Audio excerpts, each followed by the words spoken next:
जय हिंद। स्वागत है आपके अपने YouTube channel the khaini news. आज हम बात करेंगे लार्जेस्ट स्कीम के जगह पे आने वाली एक नई स्कीम जिसका नाम सैल्यूट है। जी हाँ, सैल्यूट का full form scheme for advance and liberalised अनबर्डनिंग of track maintainer engine pilot है।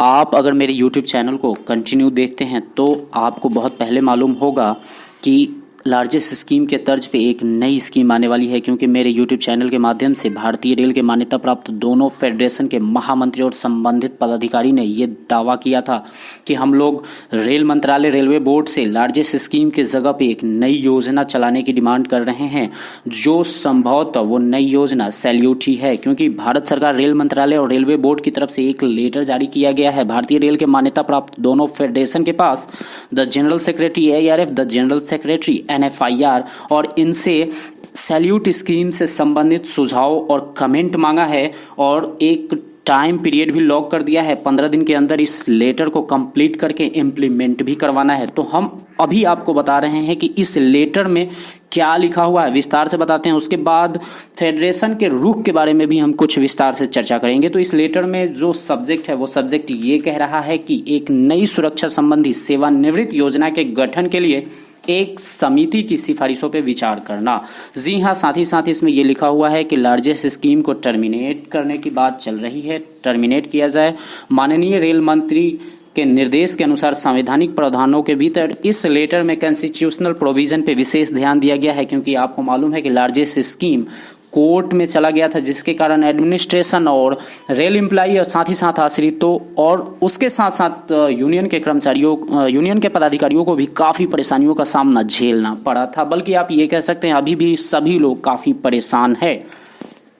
अब ये बात कर लेते हैं कि इसमें जो लिखा हुआ है पॉइंट नंबर 1 में, वो साफ साफ ये लिखा हुआ है कि सुरक्षा की श्रेणियों को पहचान करने के लिए और उनकी प्रकृति वर्क ऑफ नेचर जो है, इसमें मुख्य पॉइंट एक लिखा हुआ है कि उनकी नेचर इतना कठिन है, इतना विषम परिस्थिति में वो लोग काम करते हैं कि लगातार वो अपनी ड्यूटी नहीं कर सकते हैं, क्योंकि उनका शरीर वो लगातार उस प्रकार के काम करने के लिए अलाउ नहीं करता है और सुरक्षा संरक्षा में चूक हो सकती है। इसलिए इस तरह की श्रेणियों के कर्मचारियों को, दूसरा पॉइंट में यह है कि प्रोत्साहित करने के लिए एक संवैधानिक प्रावधानों के भीतर एक नई योजना, स्वैच्छिक सेवानिवृत्ति योजना का शुभारंभ किया जाएगा। अब इसके साथ साथ दूसरा पॉइंट में ये कह रहा है कि लार्जेस्ट स्कीम को विभिन्न पहलुओं पर विचार विमर्श करते हुए, कानूनी और भी बहुत सारी विचार करते हुए लार्जेस्ट स्कीम को बंद करने की ओर दिशा बढ़ाया गया है, अग्रसर है। 2.1 में भी इसी टाइप से सैल्यूट के बारे में जिक्र किया गया है। मैं इसमें सैल्यूट के तहत रिटायर होने वाले कर्मचारियों को जो मुख्य बेनिफिट क्या मिलेगा उसके बारे में थोड़ा सा चर्चा कर लेते हैं। A और B 2 पॉइंट मुख्य रूप से सैल्यूट के बेनिफिट के बारे में गिनाया गया है। पहला बेनिफिट ये कहा जा रहा है कि ऑन ड्यूटी कर्मचारी को जो प्रिविलेज पास मिलता है, सैल्यूट के तहत रिटायर होने वाले कर्मचारियों को भी प्रिविलेज पास उनकी जेन्युइन रिटायरमेंट एज तक मिलेगी। कहने का मतलब यह है कि आपका जेन्युइन रिटायरमेंट एज अगर 60 साल है और सैल्यूट के तहत अगर आप 55 साल में रिटायर होते हैं तो 5 साल लगातार आपको प्रिविलेज पास की सुविधा दिया जाएगा। और दूसरा B नंबर पॉइंट में ये कह रहा है कि अगर आप सैल्यूट के तहत रिटायर होते हैं 55 साल में और 60 साल आपका रिटायरमेंट एज है, तो आपको 5 साल तक मिलने वाली ऑन ड्यूटी कर्मचारियों को जो 3% इंक्रीमेंट मिलता है उसका हाफ यानी कि 1.5% इंक्रीमेंट आपको बेसिक में जुड़ता जाएगा और उसी हिसाब से आपको पेंशन भी बढ़ता जाएगा 5 साल तक, जेन्युइन रिटायरमेंट एज तक।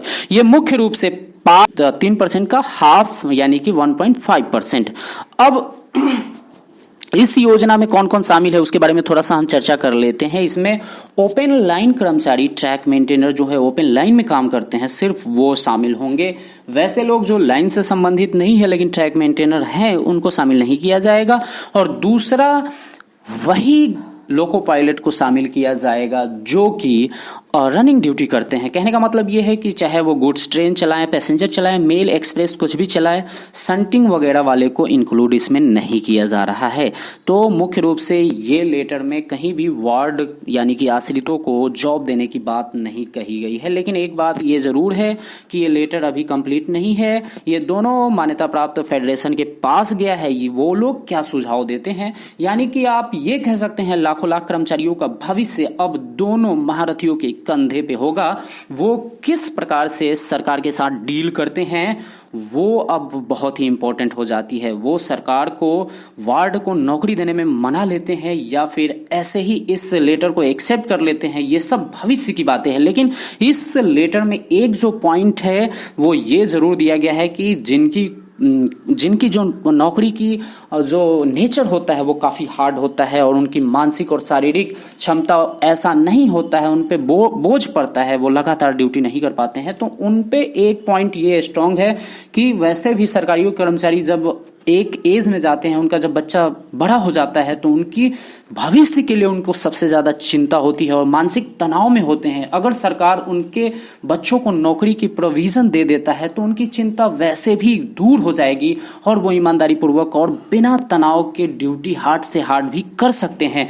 तो मैं अपनी वीडियो के माध्यम से दोनों फेडरेशन के महामंत्री और भारत सरकार से ये रिक्वेस्ट करता हूं कि आप उनके बच्चों को जॉब देने के बारे में ज़रूर सोचें और लार्जेस्ट स्कीम से भी ज़्यादा बेनिफिशियल ये साबित होगा। जैसे कि दोनों फेडरेशन के महामंत्री ने ये दावा किया था कि हम लार्जेस्ट स्कीम से भी बढ़िया स्कीम लाएंगे, तो ये स्कीम बढ़िया साबित जरूर होगा अगर आप लार्जेस्ट स्कीम के तर्ज पे बच्चों की नौकरी देने की बात एक्सेप्ट करवा ले सरकार से।